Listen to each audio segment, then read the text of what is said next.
Na-curious talaga ako kung ano ang lasa ng strawberry. Kaya nung nalaman ko na nagtitinda yung kakilala naming seller, nag-grab talaga ako ng isang pack. 160 yung pack dito sa amin. First time ko talagang matikman yung strawberry na wala siyang halong ano ba, sweetness, na hindi siya nilalagay sa jam. Talagang yung strawberry mismo. Tapos na-realize ko tama pala talaga sila, maasim talaga yung strawberry. Akala ko kasi sobrang tamis.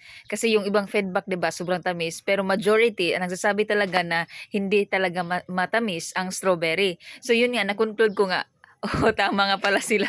So ang ginawa kong jam. Katulad ng mga pineapple namin sa bukid, kapag marami kaming pineapples is ginagawa kong jam para hindi naman sayang, para hindi masira, para ma-preserve pa ng matagal. So, itong ginagawa ko is, tinatawag ko siyang pacham. Pachamba-chamba. Wag niyo ako i-judge the way I cook kasi hindi naman talaga ako mahilig magluto talaga. Pero, wala tayong choice kasi kailangan ko i-preserve to. Gagawin nating jam.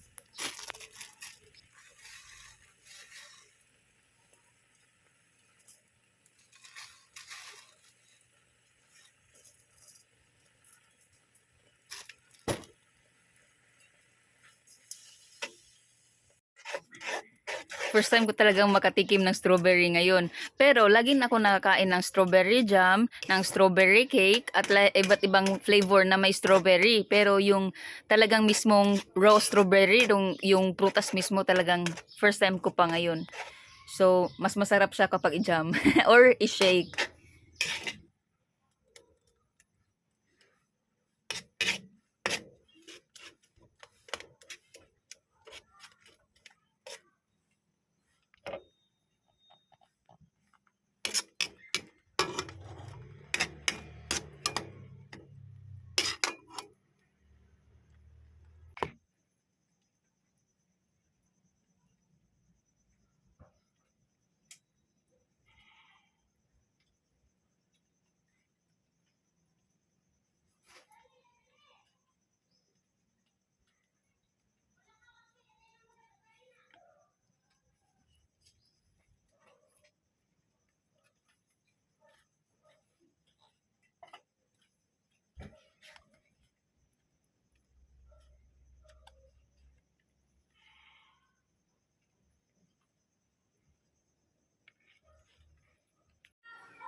Kain po tayo. Bawal sa dasa si Juda kaya ako na lang.